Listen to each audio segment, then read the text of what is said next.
Kita buka dengan bacaan doa sesuai dengan agama dan keyakinan masing-masing. Berdoa dimulai.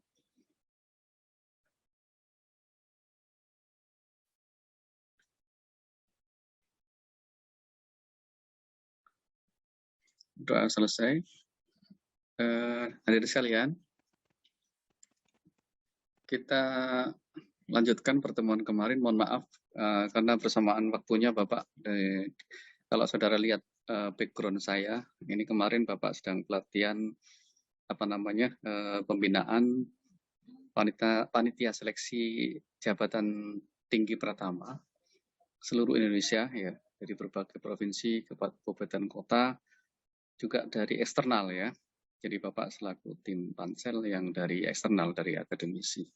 Karena pelatihannya full sehari, jadi Bapak tidak bisa mengajar, tapi mohon untuk bisa dimaklumi. Baik, adik sekalian, kemarin Bapak memberikan tugas untuk pengganti dari pertemuan yang kemarin. Jadi tugas itu besok bisa dikumpulkan di paling lambat ya di Mbak Yunita, ya. Dipantau Mbak Yunita sudah berapa yang sudah masuk? Silakan Mbak Yunita, unmute. Masih mute Mbak Yunita? Sejauh ini sudah 38 anak Bapak yang 38. Ya, adik sekalian, ini penting ya ke depan nanti sampai Bapak sebelum sampai UTS, ya. Nomor perkara yang dijadikan case ini jangan dibuang, ya, tetap di save as. Ya, nanti akan ada kuis tambahan terkait dengan nomor perkaranya ini. Dan kemarin kan ada menyebut nomor perkara, ya. Itu pertanyaannya yang kemarin terbatas yang seperti yang Bapak sampaikan, ya. Kemudian nanti ada pertanyaan lanjutan terkait dengan yang akan Bapak isi, ya, berikut ini, ya, nanti terkait itu juga.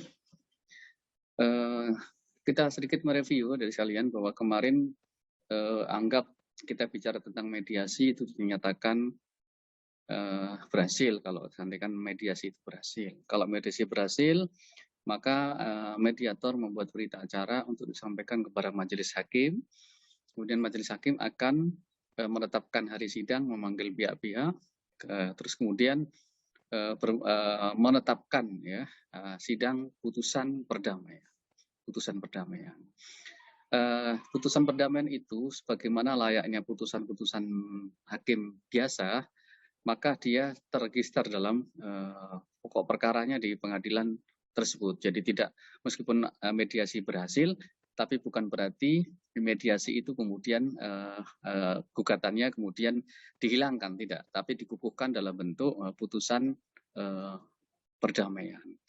Nah, putusan perdamaian itu sebenarnya tidak perlu banyak pertimbangan sebagaimana putusan-putusan lain, tapi amarnya hanya 3, ya. Menunjuk memerintahkan, ya, memerintahkan para pihak untuk tunduk dan patuh pada perjanjian perdamaian yang telah dibuat, ya. Kan itu kan nanti akan menjadi satu kesatuan dari isi putusan itu, ya. Terus kemudian yang kedua adalah membebankan biaya perkara ini kepada kedua pihak kalau terjadi perdamaian. Dari sekalian, anggaplah kalau kita nanti ada moot court, ya, nanti kita di praktek peradilan perdata itu nanti didesain supaya deadlock, tidak terjadi perdamaian. Jadi nanti supaya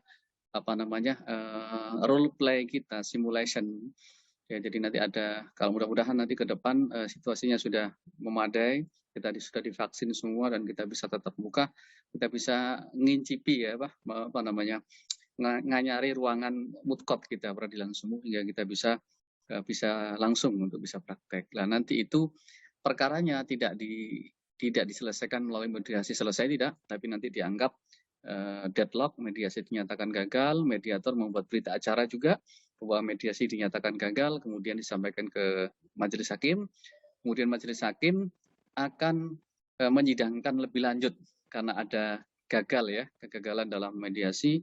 Kemudian tahapan selanjutnya yang kita bicarakan adalah pemeriksaan gugatan.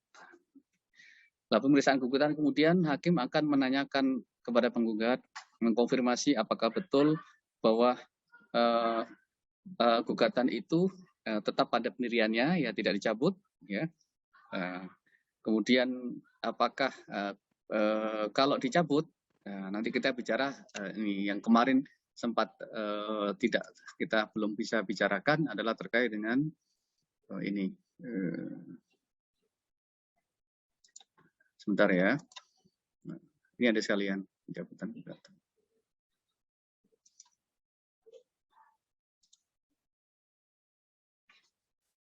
Pencabutan gugatan ada sekalian bisa dilaksanakan, ya. Sebenarnya tidak ada aturan tegas tentang pencabutan gugatan itu, ya. Kemudian berdasarkan konvensi atau kebiasaan yang diadaptasi dari RV. Jadi RV itu adalah hukum acara untuk golongan Eropa saat itu, ya. Termasuk isi gugatan dan sebagainya sebenarnya itu adaptasi dari praktek yang berlaku untuk hukum acara yang berlaku di golongan Eropa.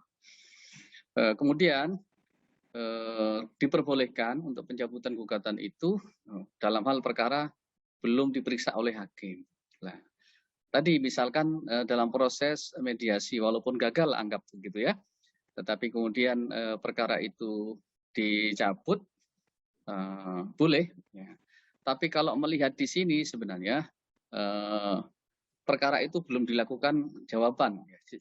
Jadi boleh pada saat sebelum pemeriksaan gugatan pertama itu dicabut, ya. Atau pada saat setidak-tidaknya tergugat belum menyampaikan hak jawabnya. Jadi ini rambu-rambunya untuk pencabutan gugatan itu, ya. Boleh pada saat dicabut, kemudian ada relas panggilan, itu bisa dalam proses itu sampai pemeriksaan pertama tadi yang mediasi bisa dicabut, ya. Atau pada proses mediasi dicabut juga boleh, ya, karena perdamaian. Kenapa dicabut? Lah mungkin tidak dikukuhkan dalam perdamaian, boleh saja. Jadi damai tapi di luar pengadilan, ya, dalam konteks bukan Perma nomor 1 2016 ya. Jadi perdamaian itu ada dua segi, ya, ada dua forum, ya. Perdamaian di luar pengadilan dan perdamaian di dalam pengadilan. Perdamaian di luar pengadilan itu tidak terikat dengan perkaranya, karena perkaranya akan dicabut, gitu, ya, dicabut. Nah, kalau dicabut berarti nomor gugatannya juga akan dicabut seakar-akarnya di situ, seolah-olah tidak ada perkara itu lagi, ya. Nah, kalau perdamaian di dalam pengadilan yang diintegrasi ke dalam sistem peradilan tadi yang diatur di Perma nomor 1 2016 itu, perdamaiannya malah dikukuhkan dalam bentuk putusan perdamaian. Ira-iranya sama, ya, putusan nomor sekian bla bla sesuai dengan putusan nomor perkaranya, kemudian demi keadilan berdasarkan ketuhanan yang Maha Esa, bla bla bla. Terus di situ ada tentang duduk perkaranya, gugatannya dimasukkan, ya, seperti juga putusan mungkin sudah bisa baca di direktori kemarin mungkin yang sudah selesai mengerjakan tugas, tentu putusan itu memuat seperti itu, ya. Terus kemudian menimbang bahwa berdasarkan Perma nomor 1 2016 tentang prosedur mediasi bahwa para pihak telah melakukan proses mediasi yang dimediatori oleh mediator bernama bla bla bla. Menimbang bahwa dalam mediasi tersebut ternyata kedua pihak mencapai kesepakatan perdamaian sebagaimana ditandatangani bersama para pihak di hadapan mediator. Menimbang bahwa oleh karena para pihak sudah berdamai, maka dengan ini perdamaian tersebut akan dikukuhkan dalam bentuk putusan. Menimbang dan seterusnya bla bla bla bla, ya, memperhatikan peraturan perundang-undang terkait, undang-undang kekuasaan kehakiman dan seterusnya, ya.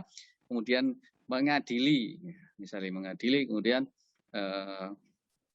memutuskan mengadili, ya, memerintahkan kepada para pihak untuk tunduk dan patuh pada perjanjian perdamaian yang telah dibuat. Yang kedua, membebankan biaya perkara kepada para pihak. Demikian putusan ini dibacakan bla bla dan seterusnya, ya, seperti itu. Lah,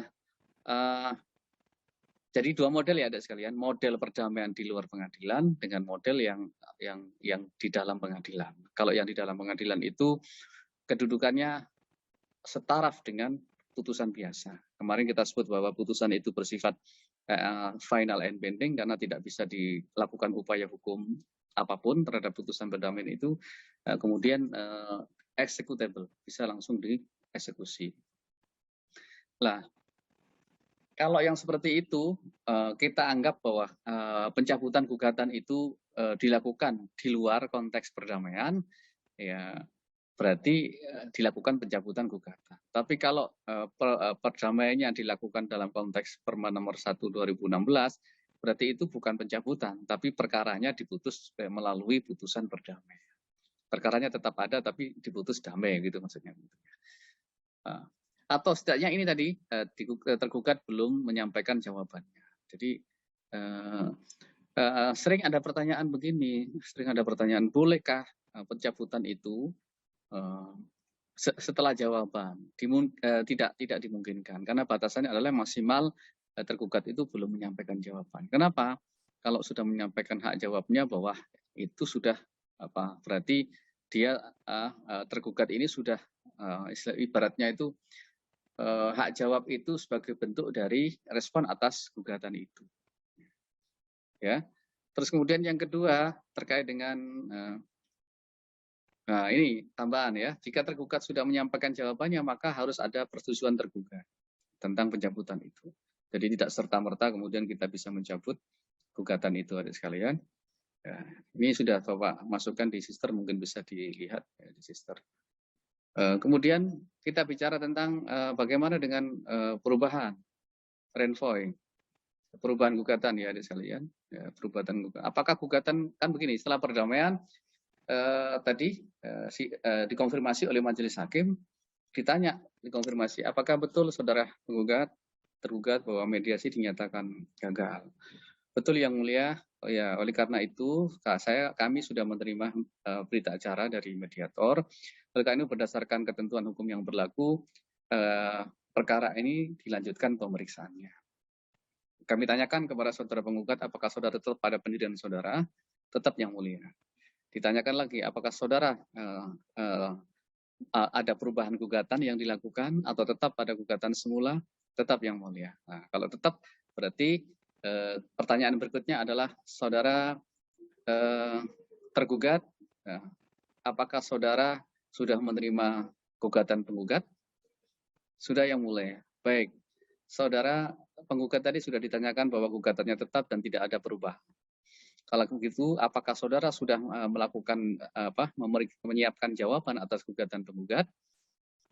Jawabannya misalnya seolah-olah belum yang mulia. Mohon izin karena kemarin kita fokus pada proses perdamaian sehingga kami belum menyiapkan jawaban. Oleh karena itu kami mohon untuk tenggat waktu 1 minggu ke depan untuk mempersiapkan jawaban kami. Nah, gitu. Saudara penggugat, tergugat belum siap jawaban. Oleh karena itu kita beri kesempatan untuk memberikan jawaban dalam waktu 1 minggu ke depan. Apakah saudara sepakat? Sepakat yang mulia. Oke.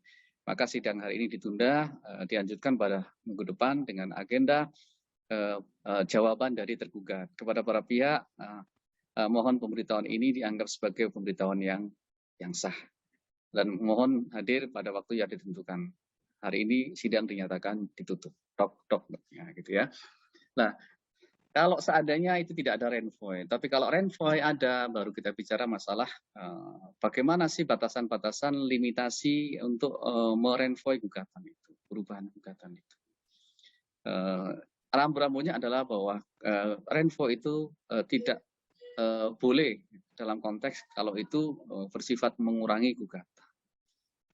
Mengurangi gugatan, maksudnya memperingan ya, karena hak jawab dari tergugat itu dihargai. Harus ada penghargaan ya, supaya intinya bahwa perubahan gugatan itu tidak menimbulkan kerugian bagi orang yang digugat. Kadung digugat kok dirubah, tapi perubahannya itu dilakukan secara fundamental ya. Misalnya dalam konteks gugatannya awalnya wan prestasi dirubah menjadi perbuatan melanggar hukum misalkan. Atau kalau tidak seperti itu, misalkan gugatannya petitumnya ditambahi, kerugian materialnya ditambahi. Tentu itu merugikan kepentingan tergugat. Kemudian atau sifatnya menambah tuntutan. Jadi perubahan itu bisa mengurangi, bisa menambah tuntutan. Ya, tetapi tuntutan ini ada rambu-rambunya sekalian. Yang mengurangi dibolehkan tadi ya. ya sepanjang itu tidak merugikan kepentingan tergugat. Tapi kalau yang bersifat menambah, ya, maka kemudian dibolehkan dengan syarat apa? Tidak merubah positas secara fundamental atau secara radikal, istilahnya begitu ya. Jadi tidak mau merubah postur gugatan demikian radikal atau demikian frontal, demikian fundamental sehingga itu tidak berdampak pada kerugian bagi tergugat. Ini ya, yang penting prinsip adalah tidak merugikan kepentingan tergugat dalam melakukan pembelaan. Ya. Biasanya kapan dilakukannya Renvo itu? Dilakukan sebelum gugatan dibacakan atau sebelum tergugat memberikan jawaban. Jadi tadi ya apa namanya? Tadi kan ditanya begitu, apakah setelah mediasi gagal kan ditanya tadi, saudara penggugat tetap pada pendirian saudara, tetap yang mulia. Apakah saudara gugatannya ada perubahan atau bagaimana? Tidak yang mulia. Kalau ada ya saat itu berarti saat itu dirubah. Karena saat itu berarti tergugat belum diberikan kesempatan untuk memberikan respon atas gugatan itu dalam bentuk membuat jawaban. Jadi clue dari dua-duanya baik renvoy maupun pencabutan itu adalah sebelum tergugat melakukan jawabannya. Tapi kalau cabutan dilakukan setelah tergugat melakukan jawaban, maka clue-nya adalah harus atas persetujuan dari tergugat. Karena dia tergugat sudah berarti keluar biaya ya, kalau dia pakai kuasa hukum dia sudah membayar kuasa hukum itu ya. Ini sama ya, jadi Renvo itu perubahan gugatan sama ya, sudah hampir sama dengan tadi ya yang Bapak ajukan ya sama ya, slide-nya ini sama. Baik, itu terkait dengan perubahan gugatan, pencabutan ya, terus kemudian Renvo itu termasuk penambahan atau terkait ini ada yang ditanyakan? Perubahan, pencabutan. Permisi Pak, izin bertanya Pak. Ya, Mas Maulana, monggo, silakan. Gini Pak, jadi ketika udah dilakukan suatu pencabutan gugatan Pak ya, kan itu udah gak di ranah pengadilan lagi nantinya Pak. Nah, ketika setelah dilakukan pencabutan gugatan itu ternyata pihak yang tergugat itu tidak kooperatif, gimana Pak? Apakah bisa dilanjutkan untuk dibuat gugatan lagi Pak? Terima kasih Pak. Tidak kooperatif maksudnya seperti apa Mas Maulana? Misal Pak, itu kan misal ada kayak mediasi gitu Pak ya. Kayak ada mediasi. Nah, di mediasi itu udah sepakat untuk mencabut gugatan gitu Pak. Dengan syarat-syarat tertentu kan misalnya Pak, kalau mediasi itu Pak. Nah, ternyata si tergugat itu melakukan tindakan yang tidak sesuai dengan janji yang dikatakan saat mediasi itu, Pak. Nah, sedangkan di mediasi itu kan tidak bisa dijadikan bukti buat perkara sepertinya, Pak ya. Terima kasih. Baik. Saya sudah menangkap maksudnya Mas Maulana. Jadi begini Mas Maulana, perlu kita bedakan pencabutan tadi itu berlaku untuk perkara yang dimediasi di luar pengadilan, dicabut. Tetapi kalau mediasi yang diintegrasi berdasarkan Perma nomor 1 2016 itu istilahnya bukan pencabutan perkara ya. Jadi mungkin di slide Bapak yang PowerPoint kemarin itu perlu ditelaah lagi, bukan maksudnya begitu. Jadi itu Perma di 2008 kalau nggak salah ya, belum melakukan perubahan. Kalau yang dimaksud mediasi yang terintegrasi di Perma nomor 1 2016 itu sebenarnya bukan pencabutan perkara sebenarnya, tapi perkara itu dilakukan perdamaian dan dikukuhkan dalam bentuk putusan perdamaian. Nah, kalau seperti itu Mas, berarti tidak ada pilihan lain bahwa putusan itu harus dilaksanakan, tidak ada pilihan lain karena tadi kan kalau perdamaian berarti kan win-win solution Mas Maulana. Kalau perdamaian itu dilakukan di dalam pengadilan, sebenarnya sama kedudukannya kalau mediasi di luar pengadilan juga sama. Tapi derajatnya perbedaannya begini, Mas. Jadi sama-sama terkena hukuman fakta sunus verbenda atau kebebasan berkontrak. Setiap perjanjian yang dibuat oleh para pihak berlaku sebagai undang-undang bagi mereka yang membuatnya. Baik perdamaian yang dilakukan, mediasi dilakukan di pengadilan, berarti kan dia mencabut tuh, perkara sudah dicabut, Mas, dicabut. Berarti istilahnya dideponir sebenarnya. Karena nomor perkara itu ada, tapi karena dicabut, berarti seolah-olah tidak ada perkaranya itu, gitu loh. Karena ada perdamaian. Tapi kalau perdamaian yang model mediasi putusan perdamaian seperti dikukuhkan dalam Perma nomor 1 2016, maka itu bentuknya perkaranya itu masih jalan, tapi sudah diputuskan itu, diputuskan dalam bentuk putusan perdamaian. Nah, kalau sudah seperti itu ada upaya derajat daya paksanya berbeda, Mas. Yang ditanyakan Mas Maulana tadi kemungkinan mediasi yang dilakukan di luar pengadilan sehingga kemungkinan tergugat tidak memenuhi prestasi yang dijanjikan. Lah itu dimungkinkan aja nanti penggugat bisa melakukan gugatan baru kalau itu memang gugatannya dicabut. Gitu. Apakah pertanyaan lanjutan? Apakah memenuhi syarat nebis in idem? Apa syarat nebis in idem itu? Ada yang tahu nebis in idem? Ada yang tahu? Nebis and idem. Nah, ini nanti bagian dari eksepsi yang akan kita bahas minggu depan ya. Nebis and idem itu salah satu bagian dari eksepsi. Ada yang tahu? Perkara yang sama tidak bisa diadili untuk kedua kalinya gitu, Pak? Untuk perkara yang sama tidak dapat diadili karena sudah diperiksa terlebih dahulu oleh pengadilan sebelumnya. Nah, kalau pencabutan perkara sebenarnya secara azas karena perkaranya itu sudah dicabut, maka itu bisa dilakukan, Mas. Kalau model seperti itu diajukan gugatan kedua kali. Nanti kalau ada eksepsi tentang bahwa ini nebis in idem tidak berlaku karena perkaranya dicabut. Tapi kalau perkaranya mediasi tadi sudah dikukuhkan dalam bentuk putusan, digugat lagi, tidak boleh. Pertama karena itu tidak dikenal, karena mediasi tinggal melaksanakan, jadi tidak tersedia upaya banding, Mas. Tidak tersedia gugatan baru karena perkaranya sudah diputus ya. Yang kedua tidak tersedia upaya hukum karena putusan perdamaian itu sama kedudukannya dengan putusan pengadilan biasa karena memang pengadilan yang memutuskan. Yang ketiga bersifat final and binding, tidak tersedia upaya hukum.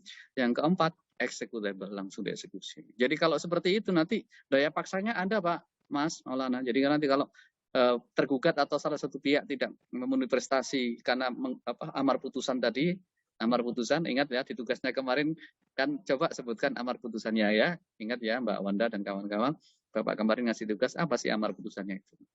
Nah, kalau amar putusannya adalah menghukum para pihak untuk tunduk dan patuh, maka itu bersifat condemnatory. Putusan yang bersifat condemnatory itu adalah executable. Nah, executable itu dalam arti bisa dilaksanakan sukarela. Dalam hal tidak dapat dilaksanakan sukarela, maka bisa dilakukan dengan upaya paksa. Ya, jadi nanti penggugat yang menang itu memohon eksekusi kepada pengadilan, kemudian pengadilan memanggil pihak tereksekusi, tergugat, untuk dilakukan peringatan atau unmanding dalam waktu 8 hari untuk memenuhi putusan itu secara sukarela. Kalau tidak, nanti pengadilan menggunakan upaya paksanya. Alat paksanya bisa dengan cara yaitu dengan jurusita pengadilan untuk mengeksekusinya. Gitu. Kalau bendanya berupa penghukuman di dalam perjanjian tadi itu membayar sejumlah uang, maka bisa saja nanti dilakukan dengan upaya paksa pengadilan. Begitu Mas Maulana ya bisa dipahami ya Mas ya. Jadi ada dua pintu masuknya perdamaian itu. Bisa perdamaian yang dilakukan di luar pengadilan itu dengan cara dicabut gugatannya. Tapi perdamaian yang melalui pengadilan itu adalah prosesnya melalui mediator resmi, kemudian putusan itu tidak ditarik oleh para pihak, tidak dicabut perkaranya, tapi minta pada hakim untuk dikukuhkan dalam bentuk putusan perdamaian. Apa perbedaannya dari tadi Bapak ulangi? Perbedaannya adalah bahwa kalau perdamaian yang dilakukan di luar pengadilan itu masih dimungkinkan ada gugatan baru. Tapi kalau perdamaian yang sudah diputus oleh pengadilan, maka tidak tersedia upaya hukum baru. Karena itu nanti nebis in idem berlaku. Tapi yang perdamaian di luar tidak berlaku nebis in idem karena perkara dicabut. Bisa saja nanti dia menggugat lagi. Kalau tergugat tidak juga taat pada putusan atau perjanjian perdamaian yang dibuat tadi di bawah tangan tapi di luar pengadilan.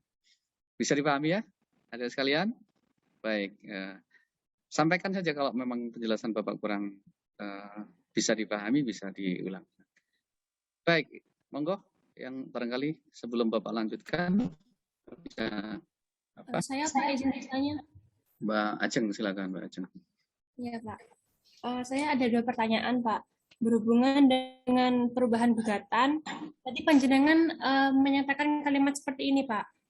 Ketika gugatan awalnya wan prestasi jangan sampai dirubah ke tiba-tiba jangan sampai dirubah ke perbuatan melanggar hukum.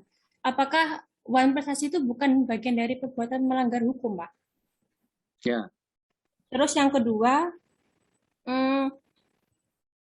apakah upaya paksa ini dilakukan hanya karena tergugat tidak melakukan putusan secara sukarela, Pak? Apakah ada syarat lain yang dilakukan agar upaya paksa ini bisa diajukan oleh penggugat, begitu Pak? Terima kasih.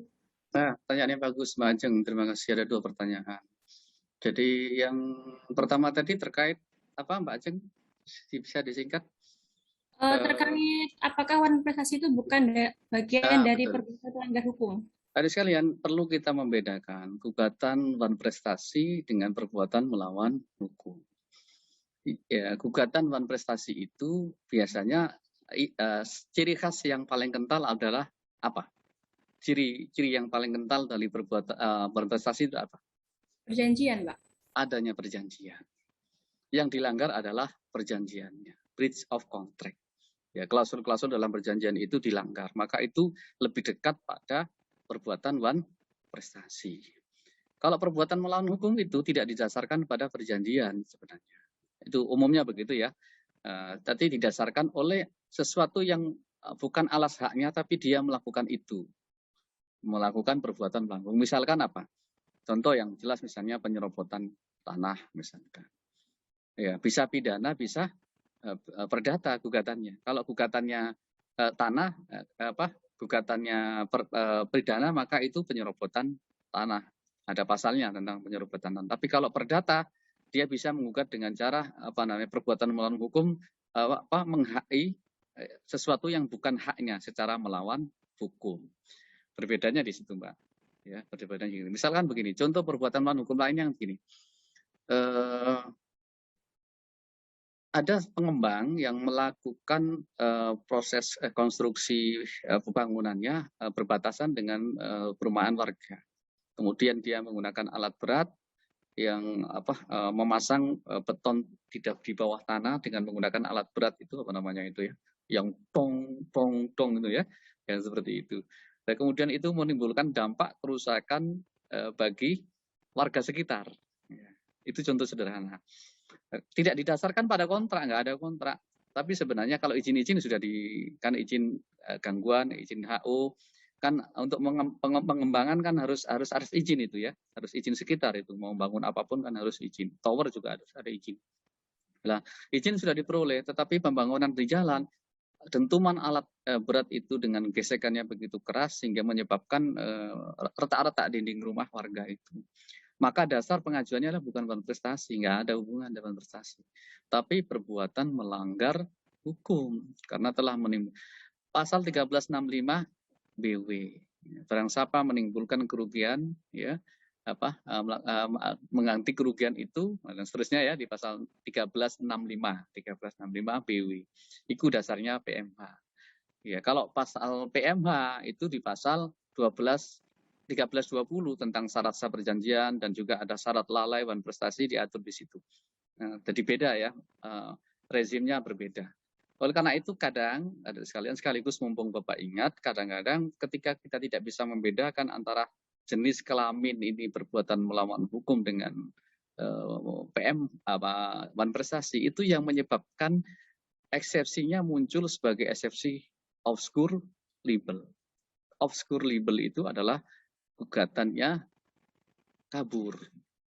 Kenapa? Tidak bisa membedakan antara perbuatan melawan hukum dengan wan prestasi.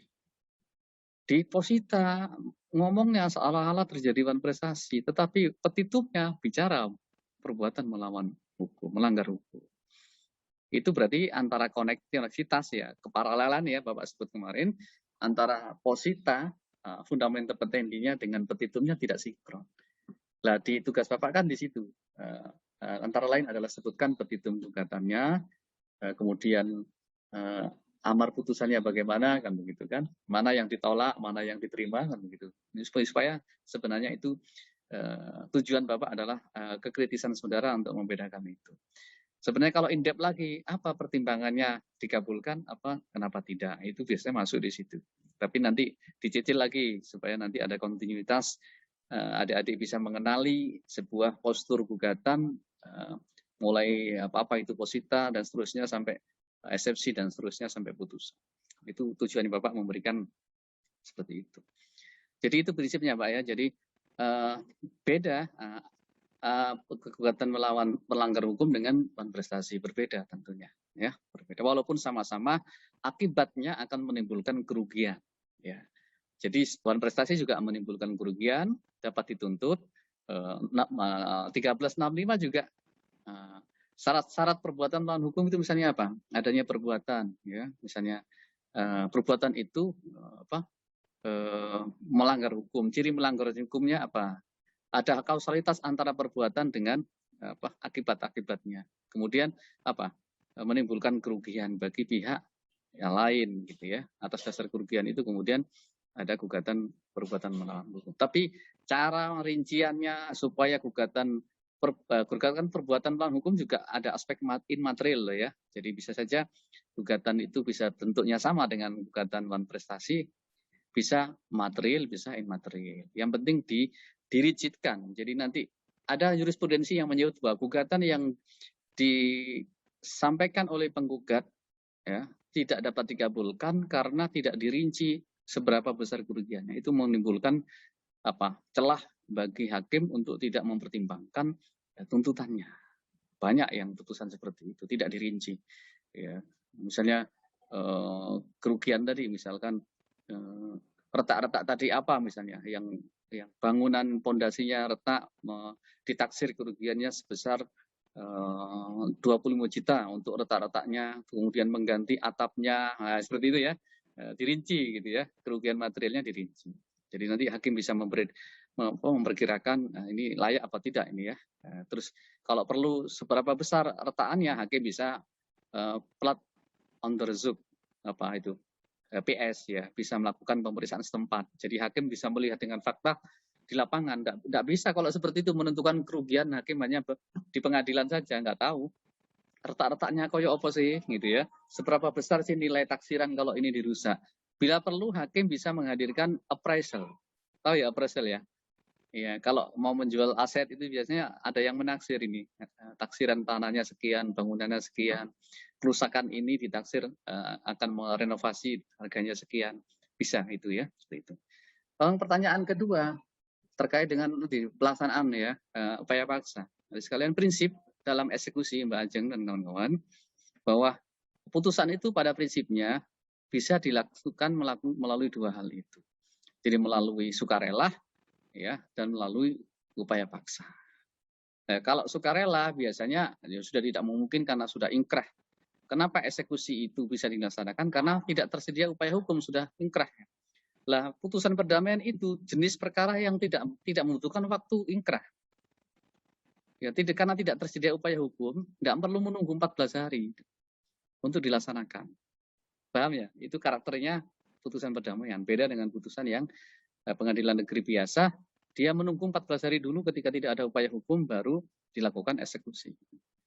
Ya, tapi karena putusan perdamaian itu final and binding, tidak tersedia upaya hukum banding, maka sebenarnya bisa langsung eksekusi.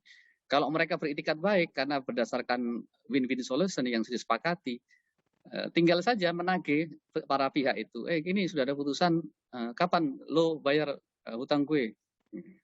Terus kemudian nanti tergugat membayar sejumlah uang yang disepakati dalam perjanjian, dengan jangan lupa meminta tanda terima pembayaran supaya nanti kalau ternyata penggugat masih minta eksekusi lewat pengadilan, tergugat tinggal menunjukkan ini loh gue sudah bayar lo ya, bahasa Betawi ya. Sudah bayar, gue sudah bayar lo, ini buktinya, lo tak bisa menghindar lagi nih. Jadi hakim sudah mencatat. Nah, kalau perlu dilaporkan ke pengadilan bahwa saya sudah membayar, itu disampaikan ke Kepada Pengadilan. Yang terhormat Majelis Hakim memeriksa perkara berapa sehubungan dengan putusan perdamaian nomor sekian, bahwa antara kami selaku pihak tergugat dengan saudara X selaku pihak penggugat telah melakukan perdamaian berdasarkan putusan tersebut di atas, bahwa pada hari ini kami tergugat telah memenuhi prestasi tersebut dengan pembayaran sesuai dengan kesepakatan sebesar 100 juta sebagaimana bukti kwitansi terlampir, difotokopi, dilegalisir. Nah, clear sudah, pengadilan tidak mungkin akan menanggapi permohonan eksekusi dari penggugat. Nah, makanya setiap dokumen harus bisa diabadikan dengan baik, didokumentasi dengan baik. Menjaga-jaga kalau suatu ketika wis tak sahur lewat transfer ya. Kalau transfer masih bisa dideteksi ada sekalian. Misalnya kita harus membuka rekening koran ya, bisa. Tapi kalau tunai nggak ada buktinya, susah. Misalnya pembayaran 100 juta cash and carry, nggak ono saksine, ya, antara berdua saja. Terus lupa ya, karena saking enjoy-nya berdamai, kemudian tidak ada tanda terima, itu berbahaya.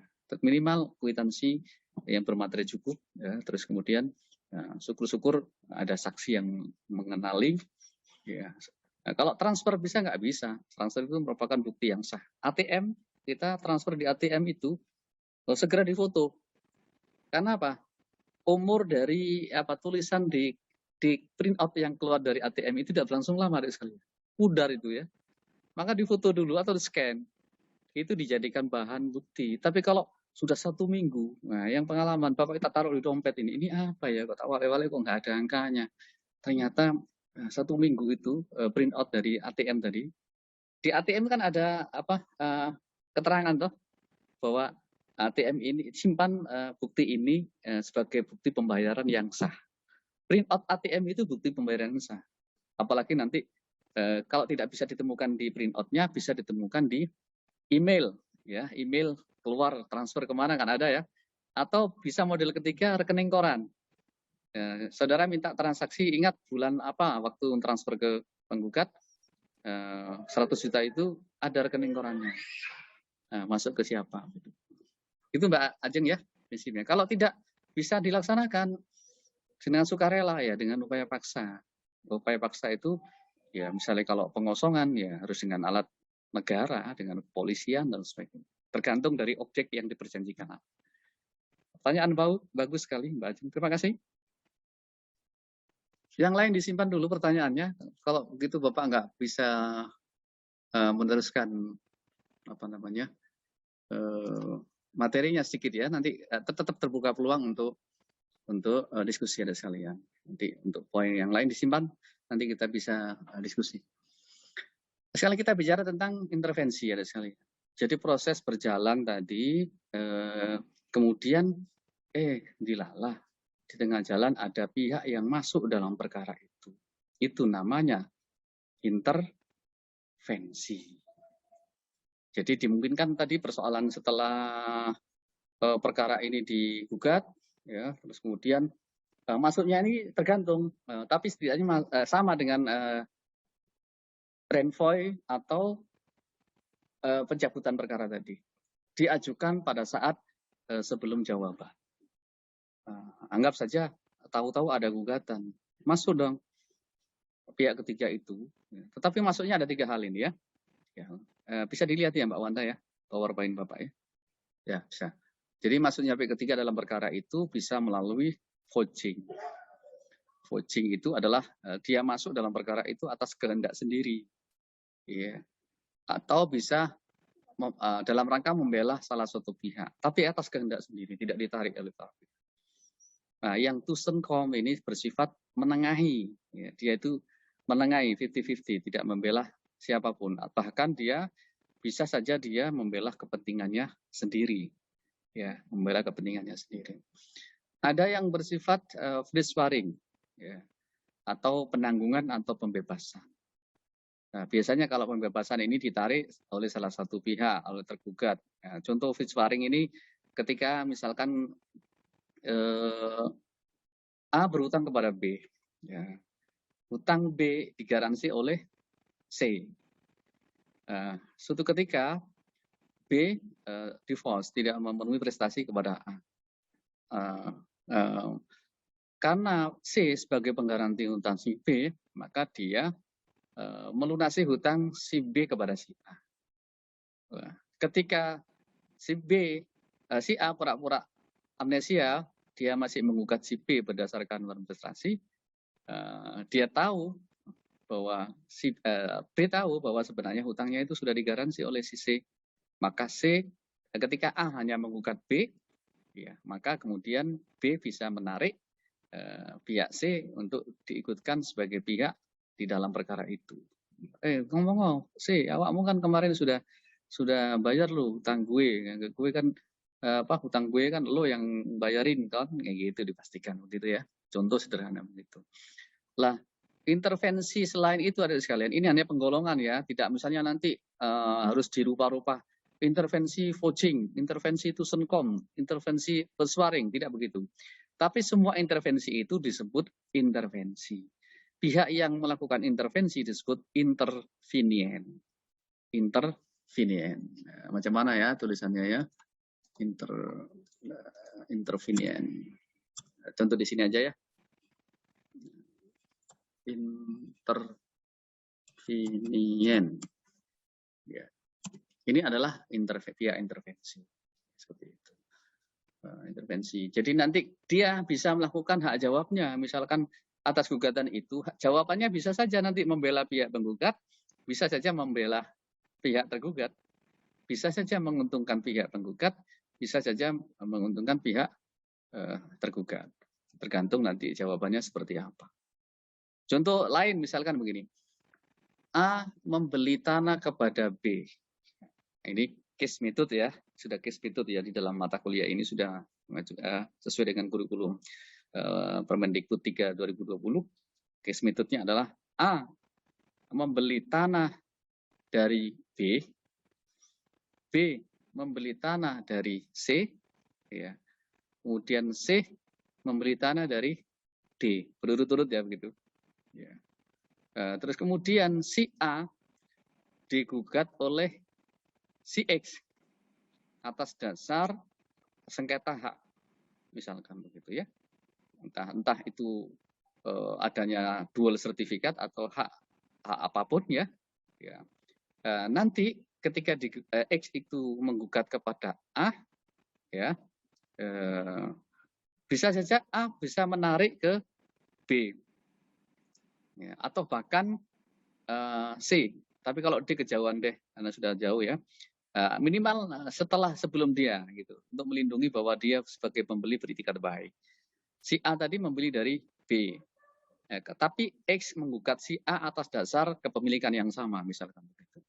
Nah, untuk mengukuhkan kedudukan si A, ya, adik sekalian, maka si A tadi bisa menyeret si B untuk sebagai intervensi. Lo bilang nih, gue beli dari lo, ceritakan sebenarnya gitu. Nanti juga B akan berdalih bahwa saya dulu beli dari C. Ya, minimal itu sudah menyangkut tiga pihak gitu ya, dari A beli ke B, B beli dari C kan gitu kan. Nah, ketika menarik si B jadi intervensi ya atas permintaan si A untuk menguatkan positioning kedudukan kepemilikan tanah si A, menarik si B. B nanti juga akan bicara, iya saya menjual kepada si A.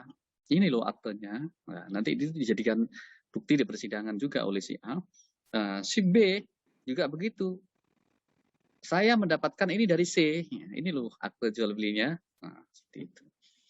Jadi itu cara sederhana untuk membuktikan masuknya pihak ketiga dalam perkara. Sekalian, kapan waktunya? Sama sebelum menggunakan hak jawabnya. Jadi ketika gugatan masih belum diperiksa, masih awal-awal setelah mediasi, syukur-syukur masuknya pihak ketiga itu pada saat gugatan itu dia mengetahui. Ya, jadi nanti pada saat dia mengetahui ada gugatan, tahu, terus dia masuk sebagai pihak atau ditarik oleh salah satu pihak, nah nanti dia juga ditarik dalam proses mediasi itu. Bisa saja dimungkinkan. Jadi nanti triangle ya, ada tiga pihak yang diformulasi dalam bentuk mediasi itu. Jadi sekalian didorong untuk di Perma nomor 1 2016 itu ikut mediasi. Nah, seperti itu ya, teman-teman. Adik sekalian. Nah, bisa saja masuknya setelah proses mediasi, asalkan sebelum hak jawabnya para pihak itu. Nanti masuknya pihak ketiga ke dalam perkara ini juga atas persetujuan hakim. Apa alas hak saudara masuk sebagai intervensi? Ditanya. Nah, ditanyanya akan baru menunjuk ke sini, Pak Hakim, saya atas kehendak sendiri. Saya bisa masuk karena saya punya kepentingan terhadap perkara ini. Karena saya disebut-sebut di dalam perkara ini, misalkan begitu. Lah, setelah itu hakim akan berunding dalam musyawarah yang sekejap, mempertimbangkan diterimanya masuknya pihak ketiga dalam perkara itu. Dalam putusan selah, tapi tidak harus dalam bentuk redaksi khusus putusan. Ya, baik dipertimbangkan, saudara penggugat, saudara tergugat mengingat dalam perkara ini ada pihak ketiga yang mengintervensi dalam perkara ini, maka akan bertambah pihak-pihaknya dalam perkara ini sebagai interveni ya. Oleh karena itu pemeriksaan ini akan melibatkan pihak ketiga. Mereka tahu dan seterusnya. Baik, ini terkait dengan intervensi. Tapi di dalam praktek adik sekalian jarang terjadi intervensi. Saya pernah waktu itu masih ikut law firm yang kedua di Surabaya, ada perkara intervensi di Pengadilan Negeri Mojokerto. Ya, dulu ada intervensi seperti itu. Silakan kalau ada pertanyaan terkait dengan intervensi.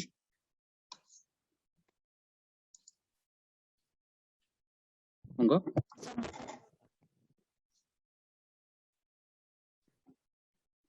Si Bapak izin bertanya. Siapa? Gary. Gary, di mana kau cari SpongeBob? Silakan. Ini Bapak, berarti intervensi ini sama saksi ini beda ya Pak? Kalau misalnya kalau saksi kan apa ya? Orang yang punya sebelumnya ini bisa jadi saksi juga nggak Pak? Ya, terima kasih pertanyaannya, Mbak Gary. Itu mana suara khasnya SpongeBob itu? Gary, di mana kau Gary? Gitu. Rupanya Bapak pecinta SpongeBob ya. Ya biasa dampingi anak-anak di TV gitu mesti SpongeBob. SpongeBob si Jail gitu. Ya. Jadi baik, Mbak Gary, pertanyaan bagus. Jadi apakah bisa dijadikan saksi pihak?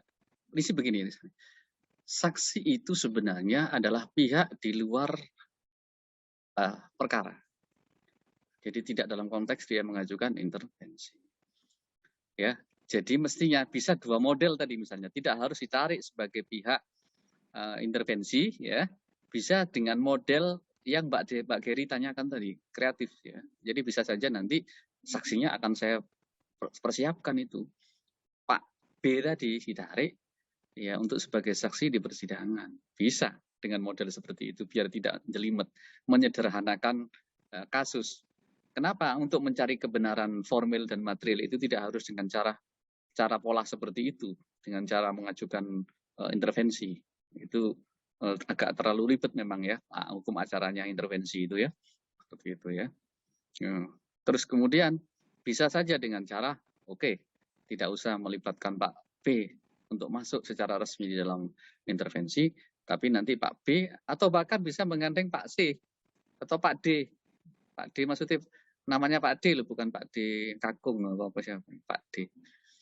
Ya, bisa ditarik sebagai, iya ini historisnya jelas ini, dari A membeli dari B, B membeli dari C, C membeli dari D.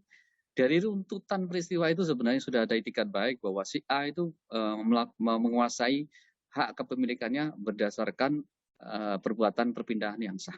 Mulai dari D ke C, C ke B, dan B ke A. Kalau dibalik seperti itu ya. Jadi bisa saja mereka untung-untung beliau masih hidup, bisa dijadikan saksi bagi penggugat. Ya, cukup B dan C saja sudah bisa memenangkan itu, karena saksi itu bisa sebagai alat bukti sempurna kalau berjumlah berapa, Mbak Jerry? Saksi itu Minimal 2 orang. minimal 2 orang. Kalau 1 orang, Tidak bisa. ya. Kalau 1 orang namanya melanggar prinsip unus testis, nullus testis. Ya, jangan di asosiasi berbeda loh. Bapak ngomong testis itu kalau orang biologi tertawa itu ya, yang alumni biologi tertawa, tapi bukan maksudnya itu kan. Ya, yang dulu jurusan MIPA tahu testis itu. Ya, unus testis, nullus testis. Ya, 1 saksi bukan saksi.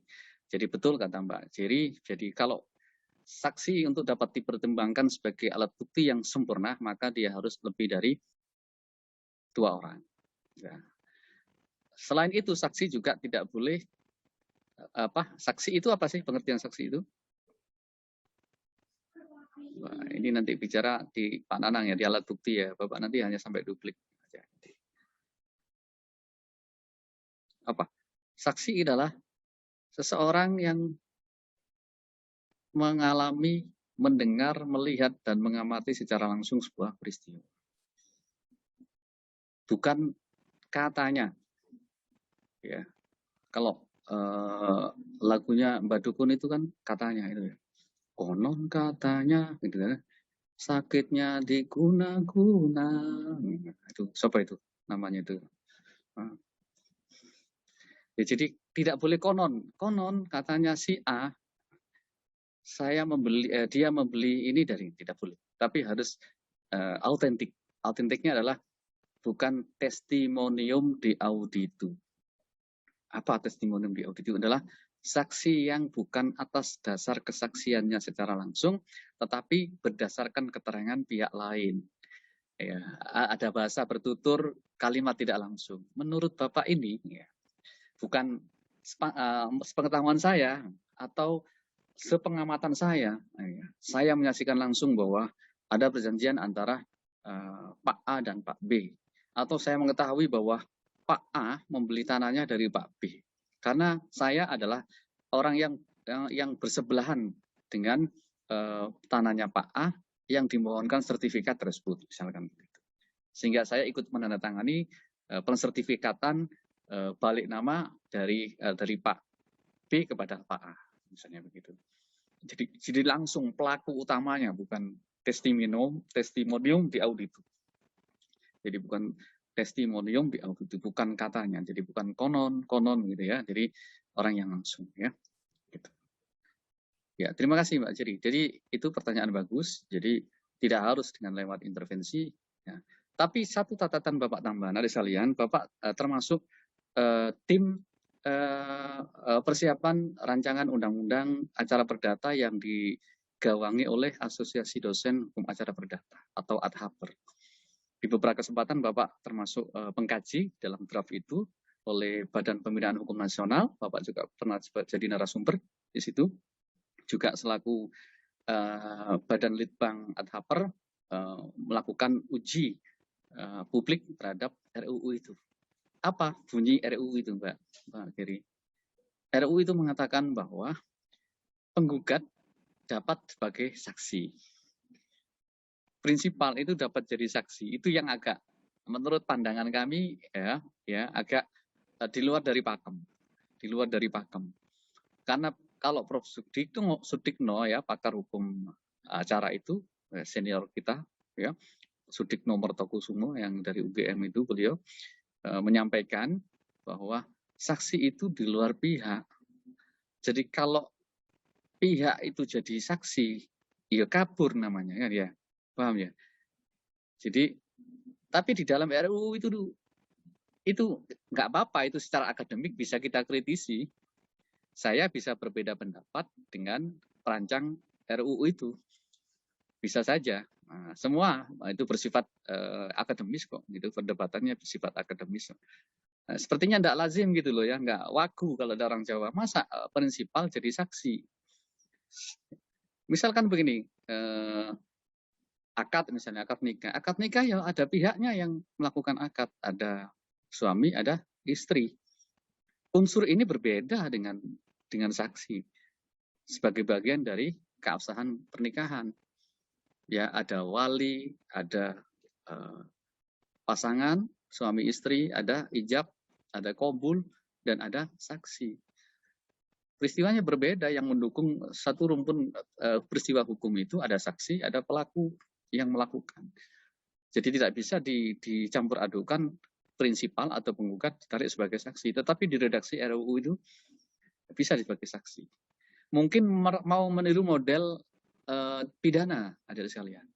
Kalau di pidana itu ada keterangan terdakwa. Salah satu alat bukti adalah keterangan terdakwa. Ya, bisa seperti itu. Tapi keterangan loh ya, bukan saksi, beda.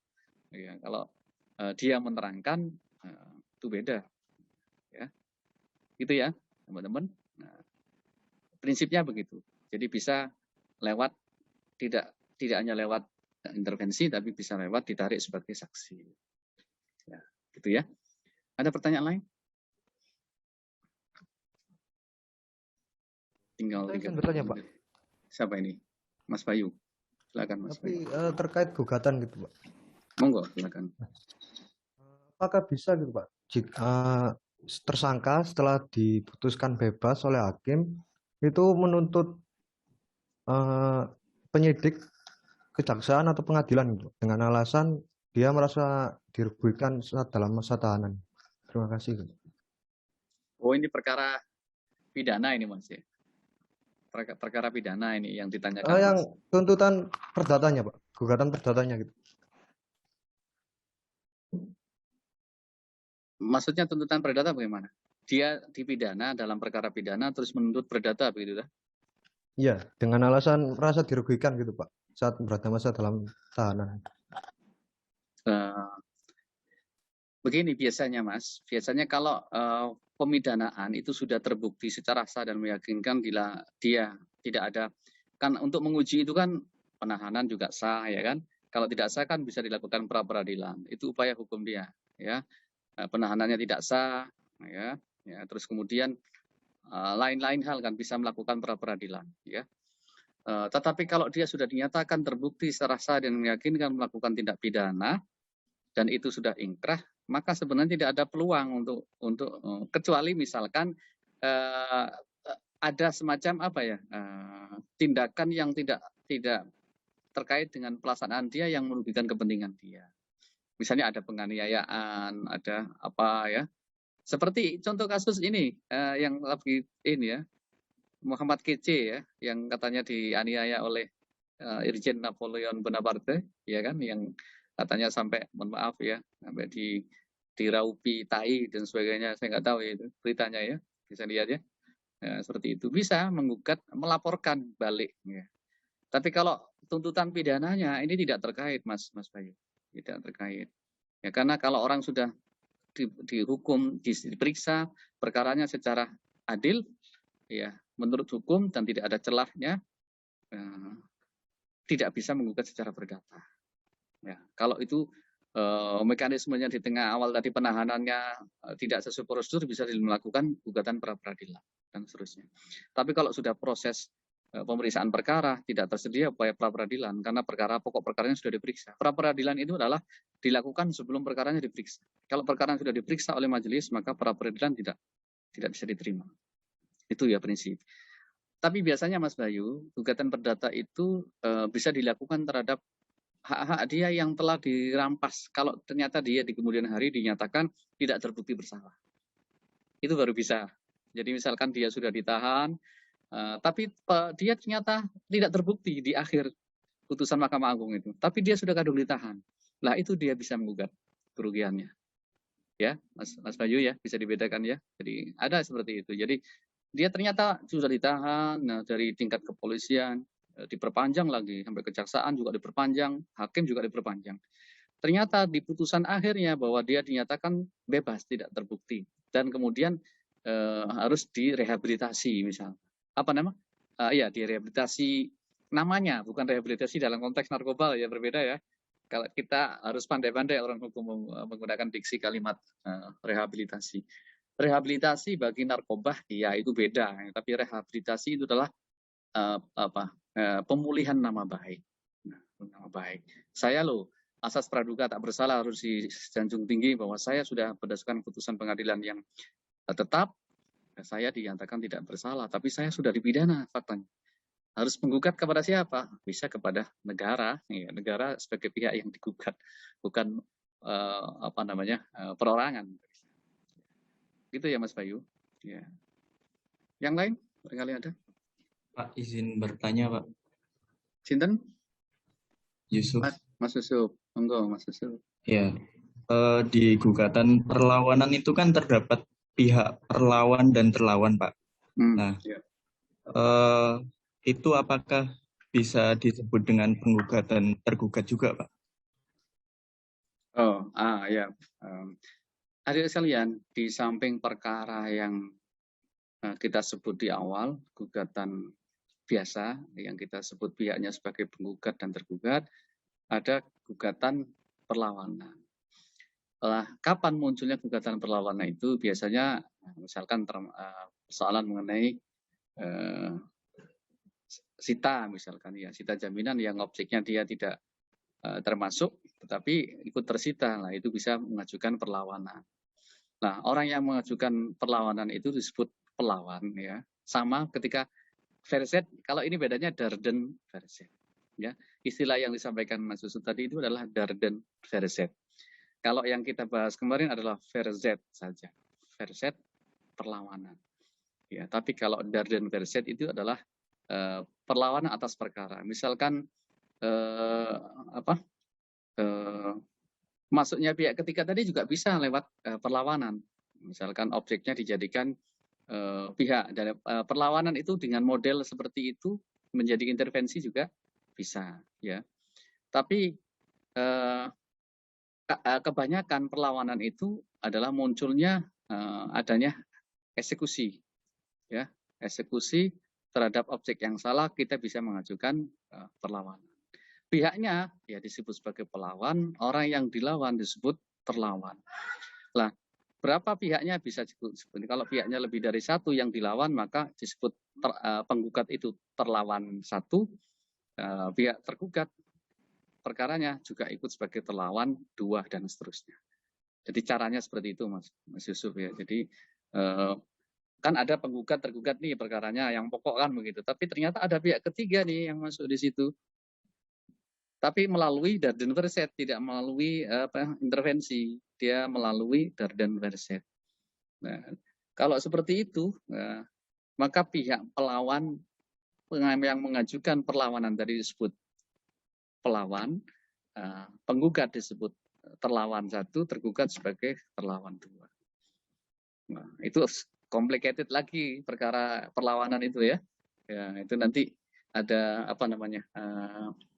sesi tersendiri untuk menjelaskan itu. Maka sebenarnya ruang hukum acara yang kosong itu masih banyak ya, masih banyak sekali, sehingga 3 SKS itu sebenarnya belum cukup ya untuk mengeksplorasi pengetahuan kita tentang macam-macam hal tadi, termasuk bagaimana sih mekanisme pembuktiannya di vouching tadi atau di intervensi atau di Darden atau perlawanan, maksudnya pihak ketiga dan sebagainya. Ya, terima kasih Mas Yusuf Adan. Yang lain? Saya Bapak izin bertanya. Apa? Mbak siapa?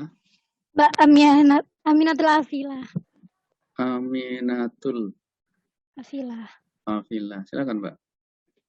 Kan tadi dijelaskan bahwa perubahan gugatan itu bisa sebelum gugatan belum ada jawabannya. Nah, yang saya pertanyakan gini Pak, apakah perubahan gugatan itu perlu menanyakan kepada tergugat, maksudnya memberikan hak atau kesempatan untuk menanggapi dan membela kepentingannya terhadap perubahan gugatan itu Pak? Terima kasih. Ya, jadi begini, tadi kan perubahan gugatan itu diajukan setidak-tidaknya sebelum tergugat melakukan hak jawabnya.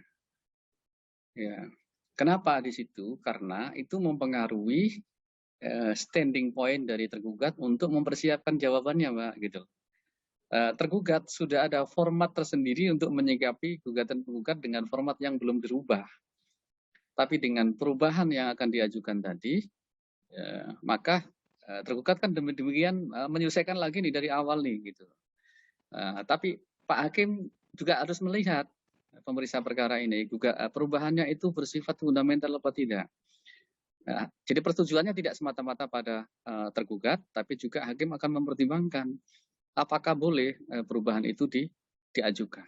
Kalau itu sudah merubah format yang sangat frontal, sangat fundamental, itu nanti juga pertimbangan hakim, Pak. Jadi hakim dalam perkara perdata bukan dimaknai pasif, sepasif-pasifnya tidak, tapi termasuk ikut menentukan tadi, masuknya pihak ketiga harus diputus dengan sela, boleh enggak dia dipertimbangkan dulu kepentingannya apa sih?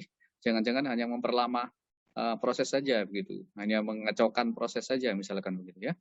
Nah, terus kemudian ini renvoy ini juga apakah perubahan gugatan ini apakah bersifat fundamental yang akan merugikan kepentingan tergugat.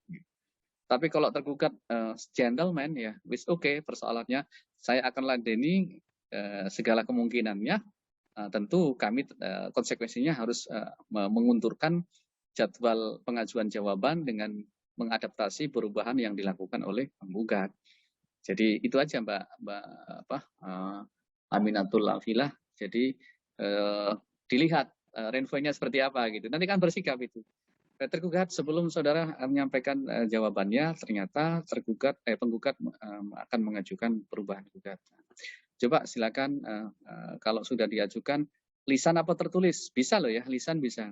Yang lisan itu yang hanya salah ketik misalnya, mohon yang mulia, mohon jadi periksa, kami akan melakukan renvoy terhadap nama tergugat. Mestinya yang betul adalah Ahmad, tapi tertulis Asmat.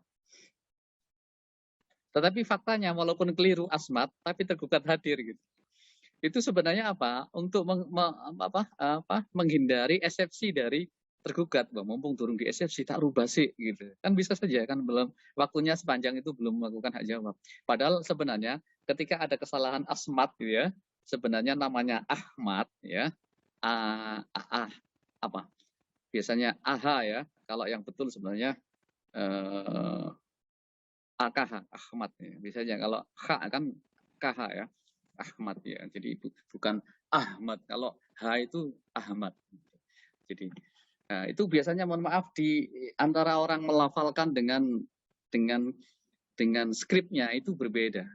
Nah, kadang saya belajar dari Pak Nurul Gufron waktu itu karena beliau Madura. Ya memang di beberapa penduduk menyebut Ahmad itu tidak bisa pakai Asmat. Jadi Pak Ahmad itu dipanggilnya Asmat.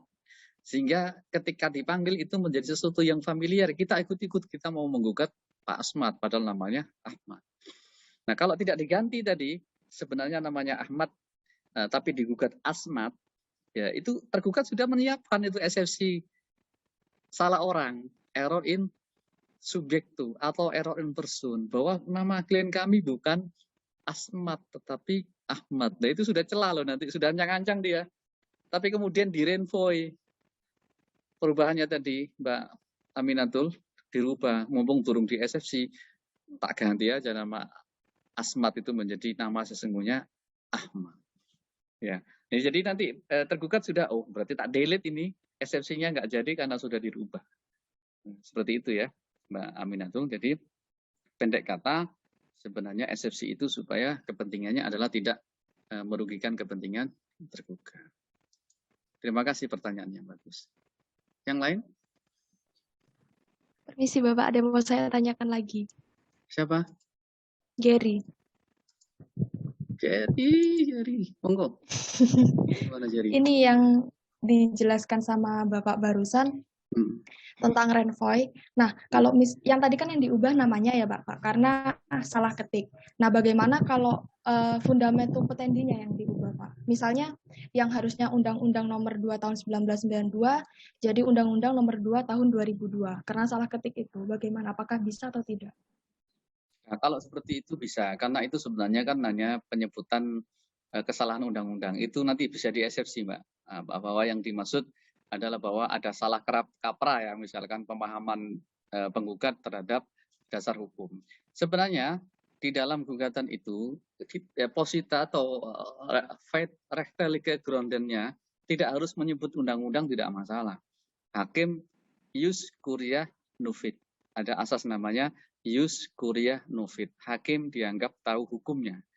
Jadi ketika kita sebagai lawyer itu seolah-olah sudah mengintrodusir pasal-pasal yang melandasi itu, misalnya dengan cara perbuatan melawan hukum tadi contoh ya, misalnya ya, kita bahwa perbuatan melanggar hukum sesuai dengan ketentuan pasal 1365 BW. Sebenarnya hakim tidak harus digurui dengan cara bahwa PMH itu melanggar pasal 1365. Tentu nanti dalam pertimbangan hukumnya hakim juga akan menggunakan pasal itu gitu ya. Jadi kalau menyangkut pasal sebenarnya Mbak itu tidak merupakan bagian konten yang merugikan kepentingan. Justru itu keuntungan bagi pihak tergugat. DE salah kok ya. Nanti diancangi saja dalam jawabannya. Berarti mau goblok no penggugat tapi secara halus gitu loh, bahwa mohon diperiksa gugatan penggugat posita nomor sekian bahwa saudara penggugat menyebut ketentuan ini terkait dengan pasal ini, undang-undang ini. Setelah kami periksa bahwa bunyi ketentuan pasal tersebut adalah tentang ini bla bla bla, ini menunjukkan ketidaktahuan penggugat dalam mengukuhkan dalil-dalil yang memperkuat gugatannya. Oleh karena itu mohon agar dalil ini dinyatakan ditolak atau setidaknya dinyatakan tidak dapat diterima, misalkan begitu. Itu justru kalau dari sisi persepsi eksepsi apa jawaban yang kita akan bahas ini sebenarnya menguntungkan posisi pihak tergugat. Cek goblok ya penggugat nulis apa undang-undang keliru ya. Itu sebenarnya tidak merugikan kepentingan penggugat, Mbak.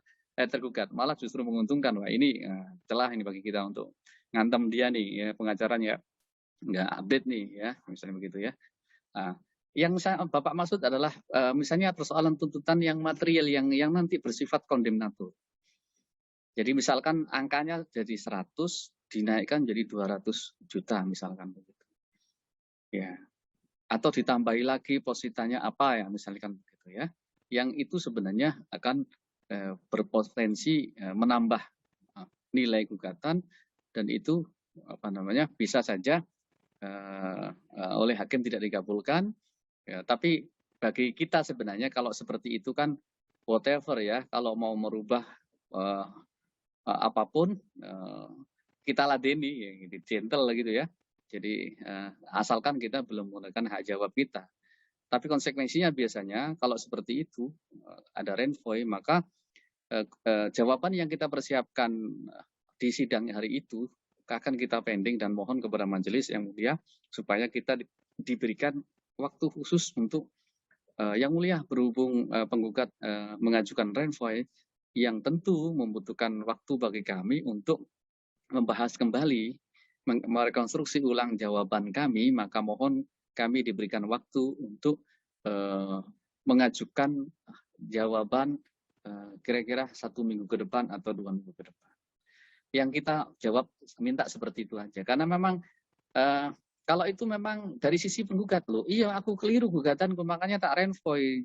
Kalau memang ternyata renvoy saya itu keliru, kami menyebutkan angkanya, misalnya bahwa nilai kontrak itu adalah 200 juta, tapi saya keliru menyebut 100 juta.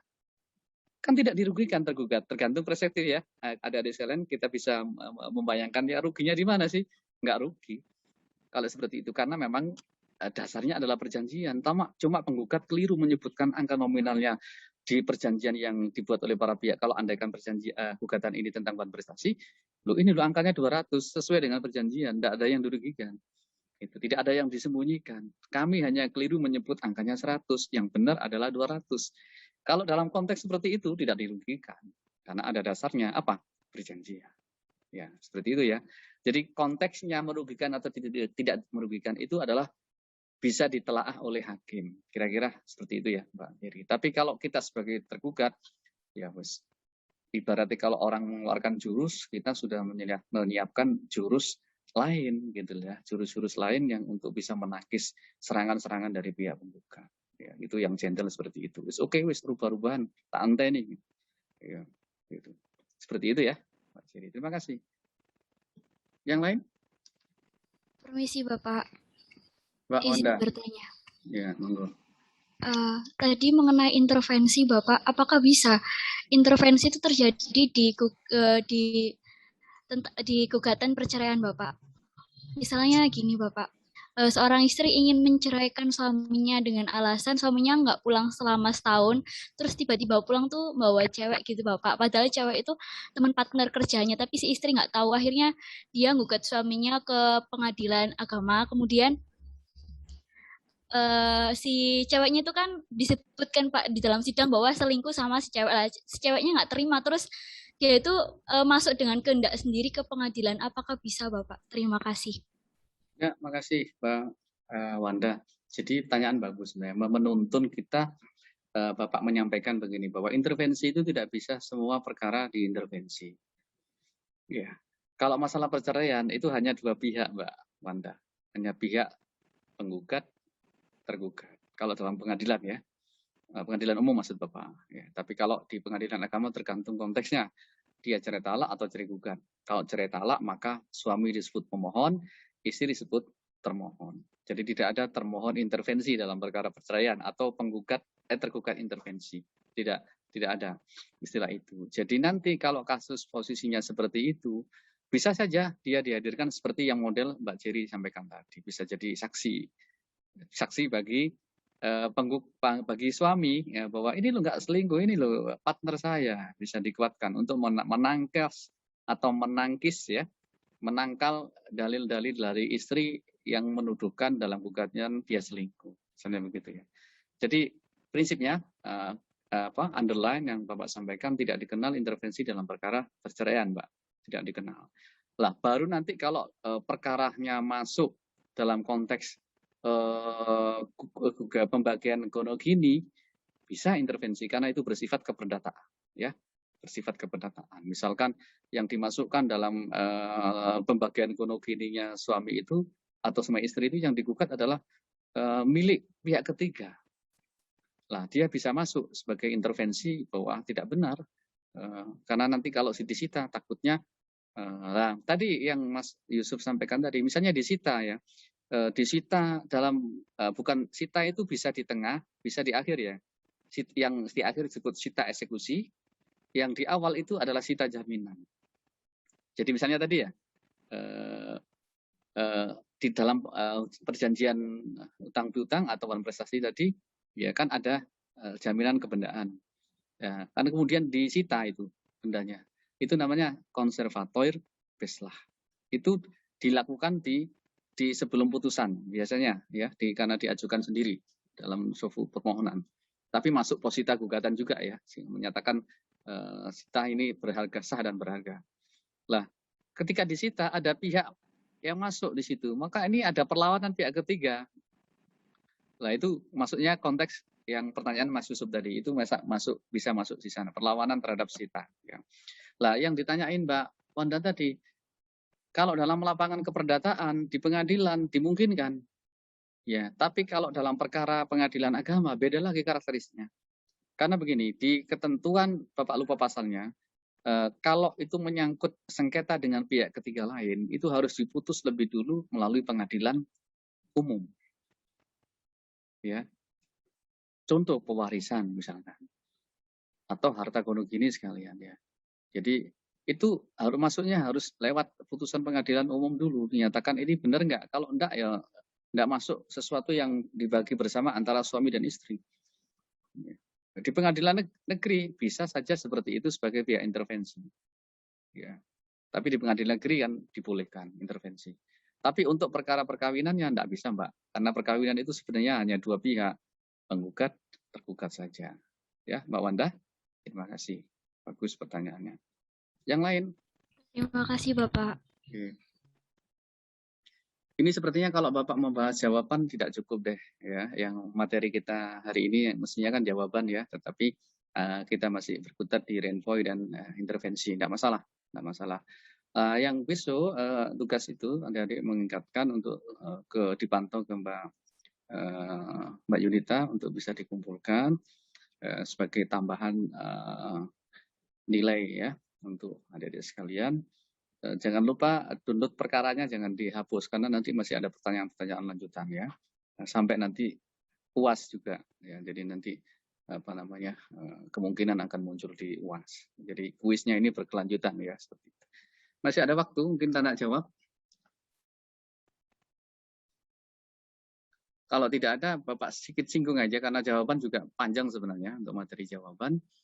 Sambil jalan disimpan dulu, disip dulu. Sekalian, ini ngerapel ini ya, 1-2 jam penuh karena kemarin sudah kangen enggak masuk Bapak ya. Jadi sekalian kita tadi dibilang ya sudah setelah rainfall dilakukan ya anggap saja ada tidak ada rainfall sudah selesai ya. Kemudian berikutnya adalah jawaban. Apa bentuk jawaban itu? Secara besar jawaban itu terbagi menjadi 3 adik sekalian. Yang satu adalah jawaban dalam bentuk eksepsi. Yang kedua adalah dalam pokok perkara atau konvensi.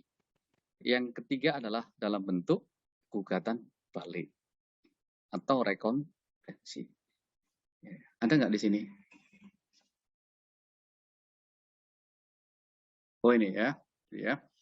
Jadi jawaban itu strukturnya terbagi menjadi 3 ini. Jadi dalam bentuk eksepsi, ya, kemudian dalam bentuk pokok perkara, jawaban atas pokok perkara, kemudian yang ketiga adalah dalam bentuk rekonvensi. Ya. Atau biasanya di dalam praktek susunannya seperti ini. Eksepsi itu termasuk dalam bagian pokok perkara. Ya, maksudnya pokok perkara itu adalah perkara konvensi.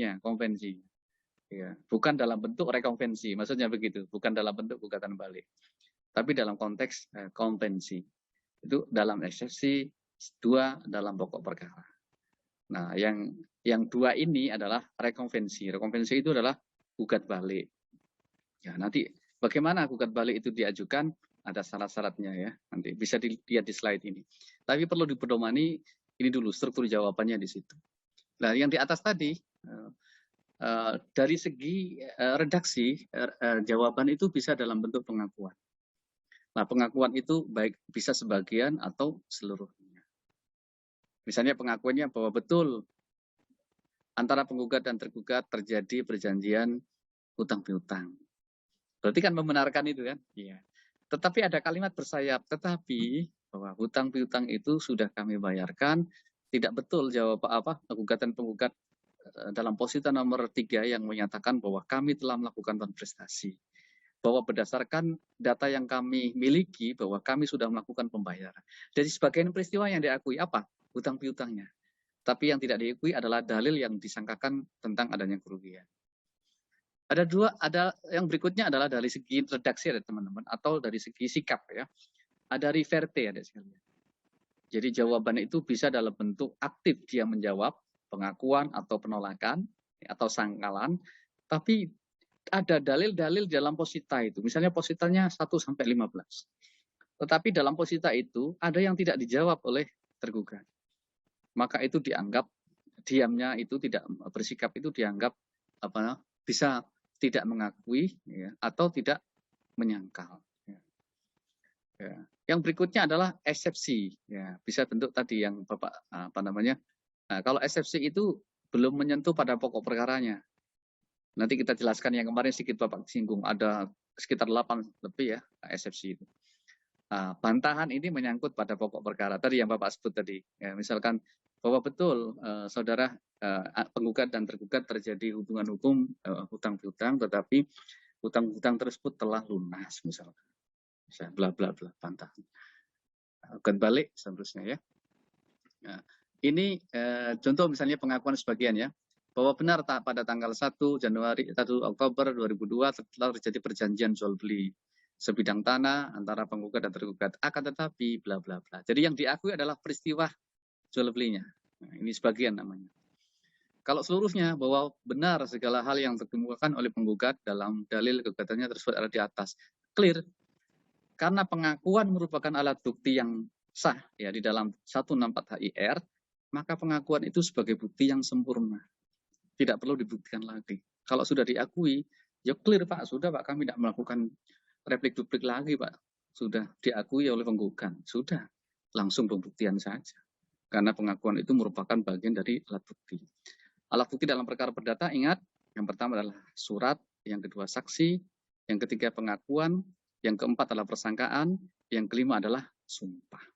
Jadi pengakuan ini merupakan bagian dari alat bukti. Tidak perlu dibuktikan lagi kalau ada pengakuan.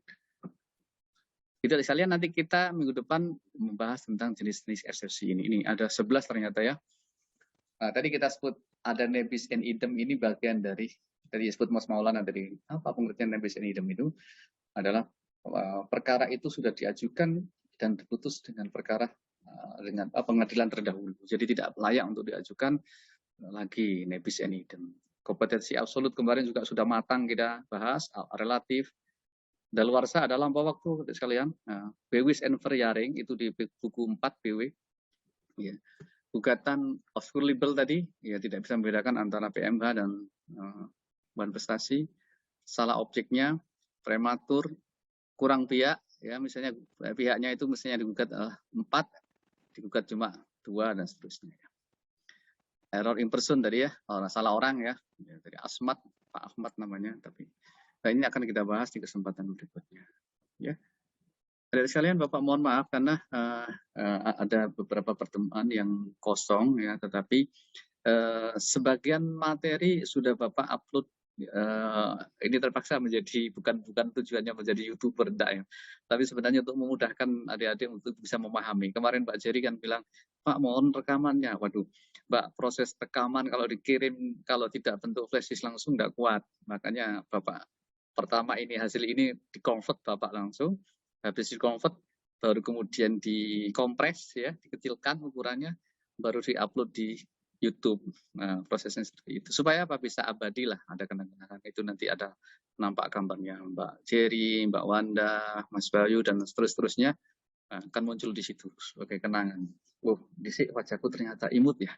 Kok sekarang kok amit-amit ya. Itu nanti 20-50 tahun kemudian ya. Ya, guyon aja Bapak. Jangan dianggap serius ya, adik sekalian. Ya, jadi materi yang kemarin surat kuasa sudah ada di YouTube ya, bisa ditengok ya di sana ya.